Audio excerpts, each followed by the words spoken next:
Welcome back, everybody, to week 3 of the NFL season. We are going to be going over the top 10 plays under 5%. Every single week in these large field tournaments, you always need to have these lower-owned plays to get different from the field and to have a shot at the top prizes. From what I have researched in the winning or the top 10 Millie Maker lineups, is there's usually about 1 to 4 sub 5% owned players, especially sub 10% players, but I'm specifically going to go over those really low-owned plays under 5%. So starting off at the quarterback position, Ryan Tanhill going against the Colts. Derrick Henry just came off a massive game. He's going to be way more popular this week, and the best way to get different from the field is to go to the passing attack. But Ryan Tanhill, great tournament option. The next quarterback I like is Matt Ryan, down here in the low 5,000 range. I like that because I usually like paying down at quarterback anyway. Matt Ryan is still throwing the ball a ton. He still has great receiving threats in Pitts and Ridley. I will be stacking up this game a ton, as I do like Daniel Jones coming back on the other side of this game. I think this game will go heavily under-owned, and I want to be way over the field on this game in general. I will have plenty of double stacks on both sides of the ball, but Matt Ryan, especially under 5% owned, great quarterback play. Now let's get into the running back position. This is usually where I like to pay up and also play just whatever the field is playing for the most part, because usually the field has been pretty good at predicting running back success. But if I had to pick, there's some pretty terrible options at running back under 5% owned.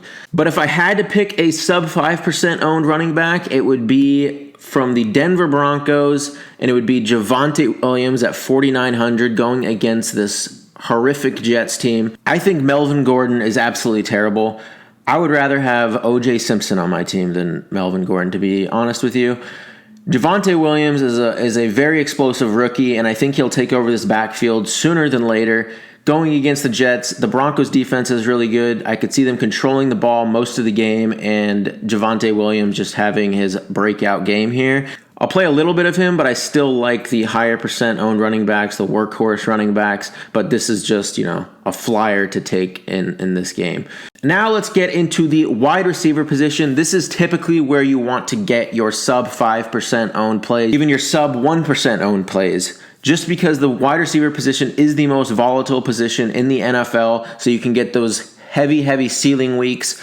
And so the first wide receiver that I like, under 5% owned, stack him with Ryan Tanhill, who I like at also under 5% owned. So this is just a great low-owned GPP tournament stack. I like A.J. Brown a lot too, but he will be higher owned than 5%. But I'll have both Julio and A.J. Brown a ton, even some double stacks, having both of them in my lineup, running it back with like a Jonathan Taylor or a receiver on the Colts. Okay, second wide receiver that I like, and this is contingent on him playing, obviously, but Odell Beckham Jr. The Bears have a pretty good defense, but they're better against the run. Joe Mixon and Darrell Henderson were both held under 70 yards rushing, and they've been getting beat in the passing game. And Odell could be the only their other receivers are not good. They have like Donovan Peoples-Jones, and Darrell Hodge or someone like that. It gets pretty ugly for the Browns. Odell is always at 5,300. He's always capable of having a massive game.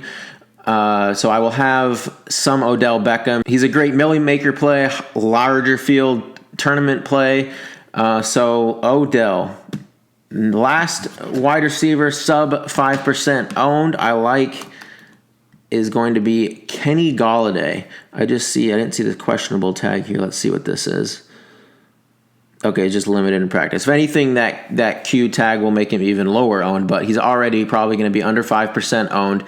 Going against the Atlanta Falcons, who have been just getting decimated through the passing game. We saw Godwin, Evans in week 1. We saw Devonta Smith go off. He's a rookie.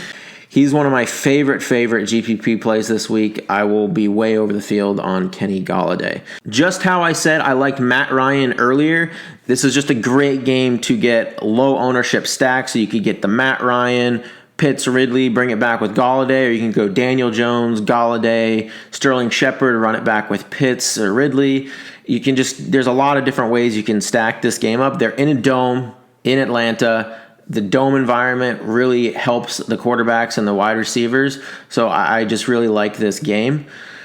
Now getting into the tight end position. The tight end position, it's good to get different and unique at the tight end position with low-owned plays. However, this week, there's not really low-owned plays that I like, so I'll really be trying to get different at the receiver position. My favorite low-owned tight end plays are Kyle Pitts, who should come close to 5% owned. Again, this goes into that another play in that Atlanta Giants game. And the first 2 weeks, I think he was heavier owned, and now that he's kind of burned people, he hasn't found his way in winning tournament lineups. I can see people coming off of him this week. The second tight end play I like, sub 5% owned, is Jared Cook. I know it doesn't get really good. It gets a little dicey down here in the sub 5% owned plays. But Jared Cook going against the Chiefs, they should be playing from behind. They could try to lock down Keenan Allen, Mike Williams, leave some more open targets for Jared Cook. But I like Pitts more. I will play a little bit of Jared Cook. Finally, let's go into the defenses. The defenses, most of the time, people like to pay down so they can play the better positions elsewhere. But there's some great pricey defenses this week. It's the Broncos at 4,300 going against the Jets and Zach Wilson, who just threw 4 interceptions in like a quarter last week. Bradley Chubb is out, but this defense is still very good, and I could see them scoring a defensive touchdown here. The second defense I like is the Steelers at sub 5% owned going against the Bengals, who have a terrible offensive line. The Steelers have a great defensive line. We just saw the Bears last week just tear up this Bengals offensive line. They had tons of defensive scoring, and the Steelers are a better defense than the Bears. So I do like the Steelers and Broncos a ton. They'll both be very, very under-owned. Also, paying up at the defense spot is going to force you to get different in the rest of your lineup, and your lineup's going to be even more unique that way. I hope you guys enjoyed this video. I hope you found some winning picks in some of these plays that I mentioned. Don't forget to leave a like and please subscribe. It helps out the channel a ton. And I will see you tomorrow for the top stacks of the week. Thank you for watching, and I'll see you next time.